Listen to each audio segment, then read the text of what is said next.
আজ আমি কোনো ভিডিওর স্ক্রিপ্ট নিয়ে বসিনি। আজ আমার মনে হচ্ছে কিছু কথা বলা খুব জরুরি। আমরা তো সবাই জীবনের দৌড়ে নাম লিখিয়েছি।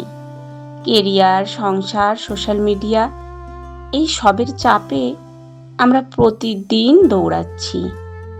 এই যে আমি আজ ইউটিউব করছি, নিজের পরিচয় তৈরি করছি, সবটাই তো একটা ইঁদুর দৌড়।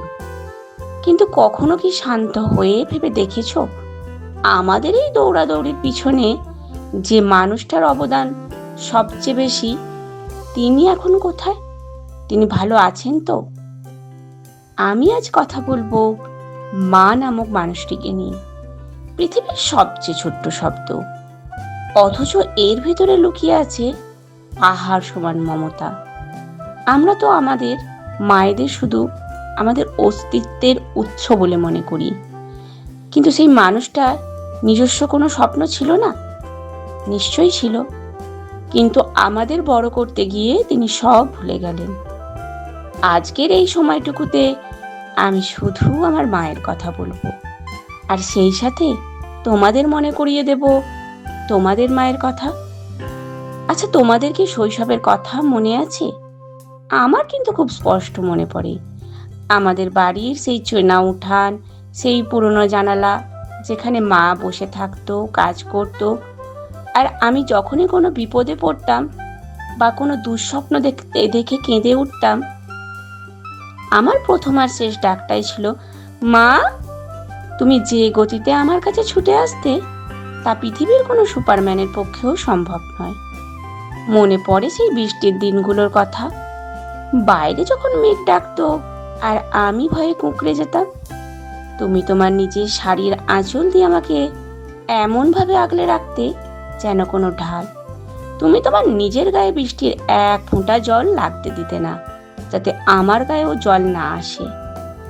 আমার প্রতিটা জেদ, প্রতিটা অবুঝপনা, এমনকি আমি যখন বড় হওয়ার পর অনেক বাজে ব্যবহার করেছি, তুমি সবটা সহ্য করেছো অদ্ভুত এক হাসি মুখে। তুমি জানতে তোমার সন্তান ভুল করছে, কিন্তু তুমি কোনোদিন আমাকে শাসন করার চেয়ে ক্ষমা করাকেই বেশি প্রাধান্য দিয়েছো। মায়ের ত্যাগের গল্প কি আসলে কোনো ভাষায় প্রকাশ করা সম্ভব? একটা সংসারে মা কতবার নিজেকে হারান, তা কি আমরা কখনো হিসাব রেখেছি? তুমি যখন রান্নাঘরে কাজ করতে, তুমি কি কখনো তোমার নিজের পছন্দের খাবারের কথা ভাবতে? না, তুমি ভালোটা তুলে রাখতে আমার জন্য। নিজের শখগুলো, নিজের পুরনো শাড়িটা, নিজের ছোট ছোট ইচ্ছাগুলো সব তুমি আলমারির এক কোণায় তালা বন্ধ করে রাখতে। কেন? যাতে আমার একটা নতুন জামা হয়, আমার পড়ার খরচটা যাতে ঠিকঠাক চলে। আমি যখন আজ নিজের সংসারের দিকে তাকিয়ে দেখি, নিজের মেয়েকে দেখি, তখন আমার চোখের সামনে তোমার মুখটা ভেসে ওঠে। মা, তুমিই তো শিখিয়েছিলে কিভাবে ভাঙা জিনিসকে জোড়া লাগাতে হয়, কিভাবে প্রতিকূলতার মাঝেও নতুন করে বাঁচার স্বপ্ন দেখতে হয়। তোমার হাতের ওই স্পর্শ আর ওই শান্ত চাহনি পৃথিবীর কোনো দামি থেরাপিও তার জায়গা নিতে পারবে না। আমরা এখন বড্ড বেশি ব্যস্ত।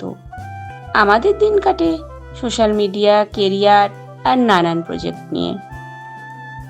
আমরা হয়তো সারা বিশ্বে বন্ধু বানিয়ে ফেলেছি, কিন্তু পাশের ঘরে থাকা মানুষটাকে জিজ্ঞাসা করার সময় নেই, মা তুমি দুপুরে খেয়েছো? তুমি হয়তো সারাদিন অপেক্ষা করো কখন তোমার সন্তান এইটুকু কথাই বলবে। তুমি হয়তো দরজার দিকে তাকিয়ে বসে থাকো কখন আমি তোমার ঘরে ঢুকবো, তোমাকে এক গ্লাস জল দিয়ে বলবো, মা খুব কি ক্লান্ত লাগছে? আমার সফল হওয়ার জন্য পৃথিবীর প্রান্ত ছুঁতে চাই, কিন্তু ভুলে যাই আমার সাফল্যের সবচেয়ে বড় সাক্ষী আমার মা। আজ যখন আমি তোমার চুলে সেই রূপালি রেখা দেখি, যখন দেখি তুমি আগের মতো দ্রুত হাঁটতে পারো না, যখন দেখি তুমি কানে কিছুটা কম শুনছো, আমার বুকটা হাহাকার করে ওঠে। মনে হয় সময়টা কি সত্যিই কিছুটা থামিয়ে রাখা যেত না?